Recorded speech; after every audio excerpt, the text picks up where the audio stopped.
Thank you so much, Benjamin, as always, for being here with us today. Thanks for having me, Josh. Of course. And first off, the question that I've asked a lot of people, I want to start from the beginning. As all of this information starts to pour in and we get that reaction, what is your reaction finding out that the U.S. and Israel work together and that they perform these strikes on Iran and also basically destroyed the compound, it looks like, of the supreme leader? Well, I'm actually very pleased about it for a number of reasons. The first one is this.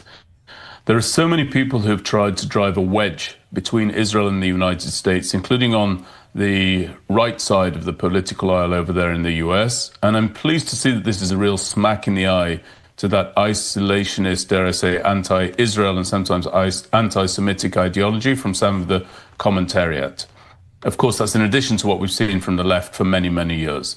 But beyond all of that, there are a common set of interests that are at play, and it's right and appropriate that the United States and Israel should unite in order to achieve those interests. Just to give you an idea of that, there are amputees from the United States Armed Forces, veterans of service in the Iraq War, and those amputees are there because the Iranians were sending IEDs, improvised explosive devices, and the know-how of how to draw those together to blow apart the legs, the limbs, and dare I say, the lives of American service personnel. It's high time that a regime that was behind that was tackled. In addition to that, there were American citizens who were killed and murdered in cold blood on October 7th here by Hamas. Hamas is obviously a proxy of this Iranian regime. And there were American citizens who were kidnapped and taken hostage into the Gaza Strip on that same day. Beyond the common suffering that we've had at the hands of this regime, there's also a common threat.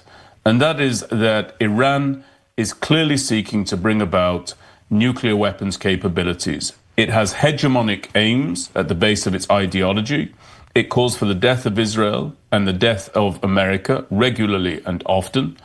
And quite frankly, Josh, we have hit the Iranians severely during the 12-day war, both Israel and the United States, but they haven't yet come to heel. They haven't abandoned their ballistic missile program. They have not abandoned their building up of their terror proxy array throughout the Middle East.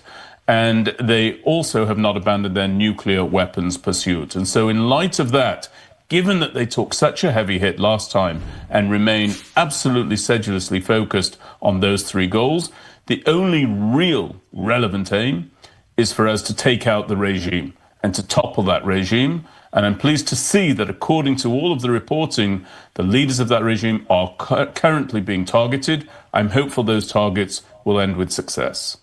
What happens if the regime, the current regime there in Iran, as we know they're being targeted, if they are pushed out, if they are killed, if they step down, however it happens, what could be the outcome there, especially when you talk about the Iranian relationship with the U.S. and with Israel?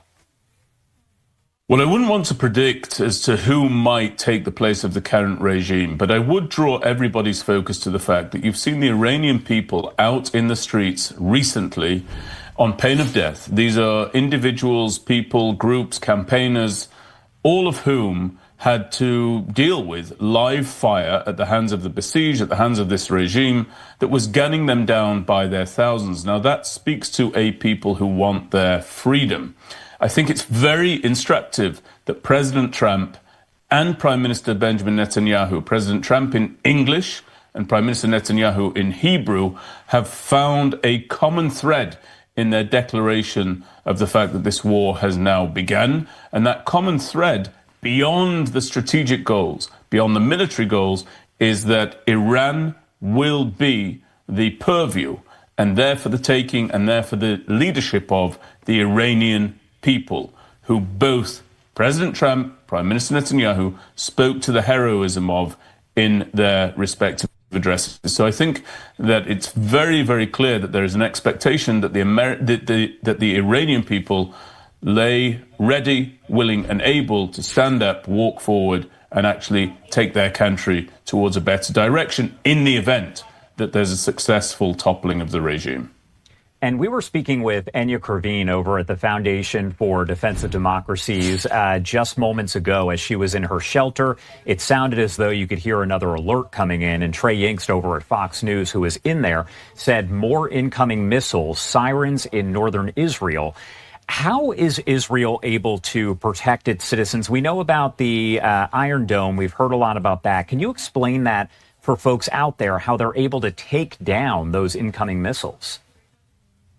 Yeah, well, Josh, I'm recording this interview with you from my own shelter here in my apartment in central Israel. I'm able to do this because the state of Israel, unlike the Iranians, who risked the safety of their own civilians, the Iranian people, in order to terrorize Israel and the region, the state of Israel has done the very opposite. The state of Israel has invested massively over the years in what's called passive defense. So passive defense is the shelters that many an Israeli home are built having. It's by law that new apartments, new buildings contain a reinforced room, such as the one I'm recording from now. Many of our best shelters have been converted into bomb shelters. There are very clear directives that come from the home front. And to your question, between the 12-day war and today, Israel has made enormous investments in our air defenses to improve those, to make sure there's higher accuracy. We did see some damage being done by the Iranians last time, but it's expected that we're much better positioned on this occasion to take down the threats before they hit us. One thing that I will say, it's a sad indictment on many a oftentimes thought of as allied country, that many of the countries who engaged in previous rounds against Iran, side by side with Israel, have elected not to do so on this occasion. And they should be named and they should be shamed.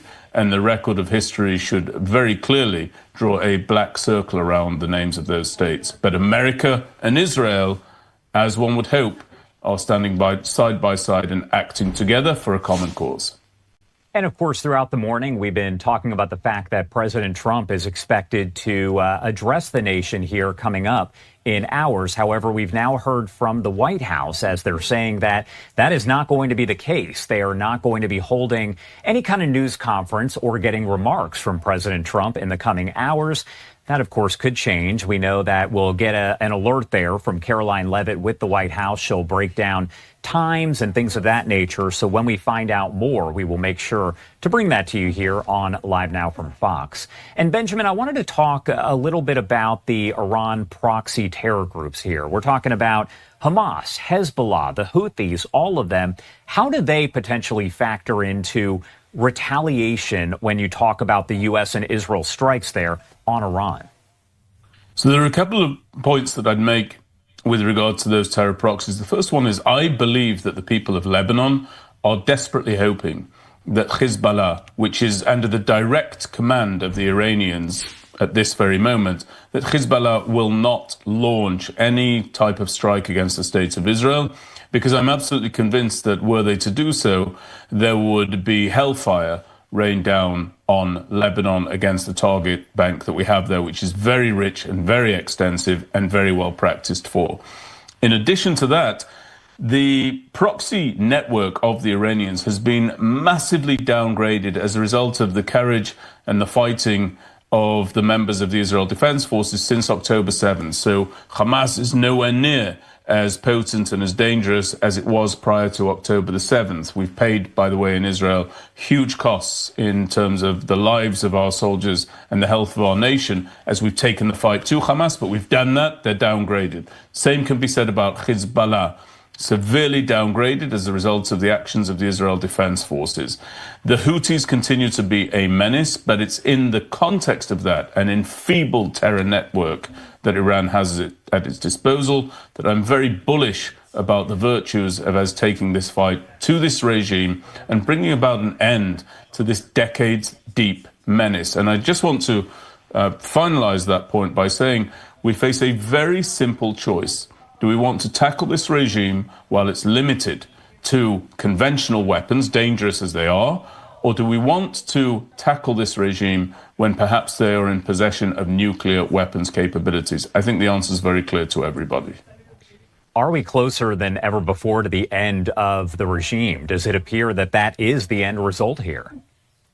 Well, I think that the regime understands and knows that it's being pursued. There have been various reports, and I don't want to jump the gun at all, that Khamenei has been shuttled out of Tehran. He's been in hiding, but there are other reports saying that he's been targeted. And the battle assessment that will follow that targeting, which is reported to have been undertaken, that's going to take a little bit of time. But certainly the leadership of the regime is being targeted. The command and control structure of the regime is being targeted. And that's in addition, Josh, to the ballistic missile capabilities as well. So it seems that there's everything for Israel to play for. And incidentally, we are seeing that the Iranians understand that they are in a situation of all or nothing. And that's evinced by the fact that they are targeting other countries in the region, the American assets in the UAE, in Qatar, in Bahrain, and elsewhere. All of that seems to show that the Iranians well recognize that their back really is up against the wall. And I'm hopeful that their days are numbered now in terms of the regime.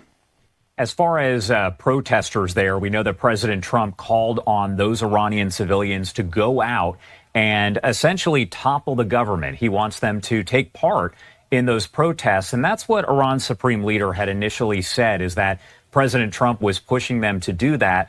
It didn't appear that was the case then. It's clearly the case right now, because President Trump made that statement and said it's up to the Iranian civilians to make this happen and to... You'll forgive me, that's my alarm going off, Josh. I do apologize. Let me just silence it.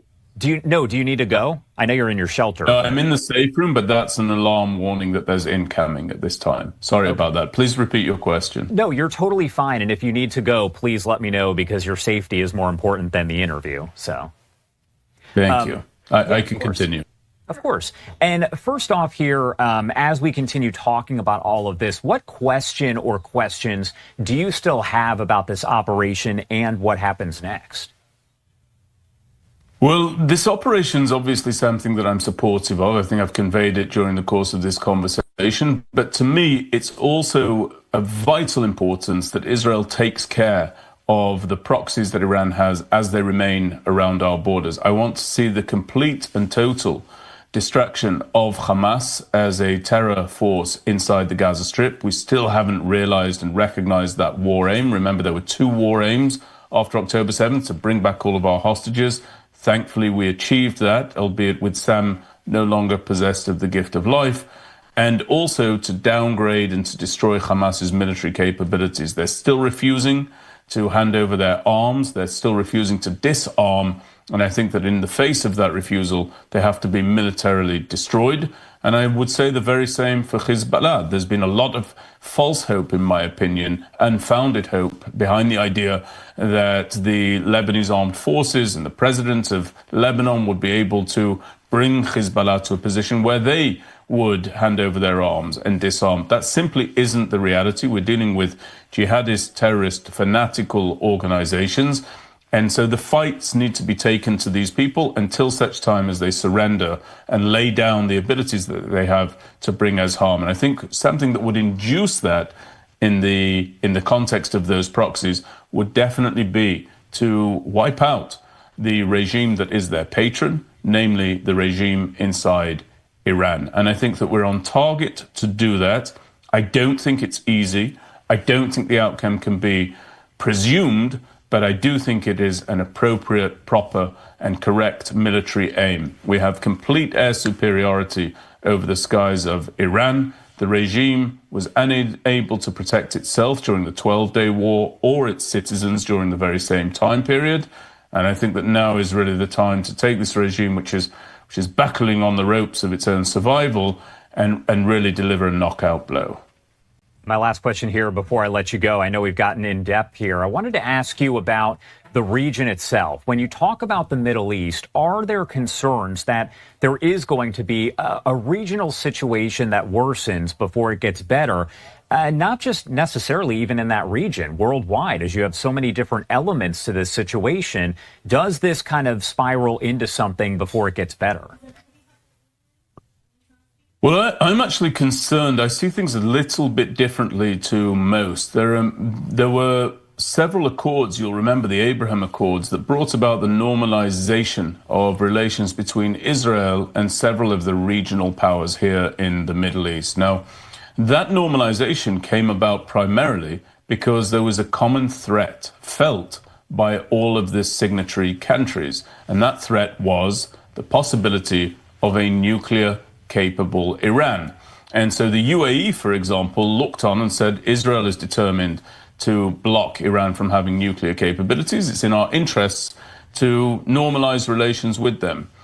But we look now to the Saudis, and we look at the fact that to this point, Israel, America, has really downgraded the threat that's coming from Iran by way of the sustained attack during the 12-day war. And what's happened as a result of that is, because the Saudis do not feel the level of threat that the Emiratis felt when it comes to Iran possessing nuclear weapons, they've actually slowed the process of potentially normalizing relations with Israel. And that's simply because they don't feel the same danger that once they did feel coming from the Iranian regime. So in a sense, Israel's become a bit of a victim of her own success on that front. There are other considerations as well, but I think that where Iran's concerned, we should be watching for whether or not the Saudis move back towards normalization. I don't think that the Russians will likely join this fray. I wouldn't rule it out, but I don't think so. I think they'll cause trouble around the margins, as they always do, and the Chinese will likely do the very same. But I think that this threat, this enemy inside Iran, is within the gift of Israel and the United States to deal with and to tackle. And I'm pleased that we are doing at this stage. And of course, we'll keep an eye on everything as it plays out. Benjamin Anthony, thank you so much for always taking the time to join us and breaking it down and providing your expertise. Anything else that we missed? Anything you want to add here about any of this before I let you go? Yeah, Josh, thank you very much. I think the most important thing that people should know and recognize is that they shouldn't fear for Israel during this time. The state of Israel is the state of the Jewish people. It embodies a people who are able to defend themselves and to protect themselves, as opposed to the history that we had before we had the one and only Jewish state. So it will be our soldiers, our pilots, our expertise that move forward together with the Americans in order to secure our future. We're doing it hand in hand with a great ally, and I would only conclude by saying that I wish Godspeed and protection to the members of the US Armed Forces as they prosecute this war against this enemy, and of course to the members of the Israel Defense Forces as well. Benjamin Anthony over at the Miriam Institute, thank you so much, as always, for being here with us and helping to discuss it. We appreciate it. Thank you, Josh.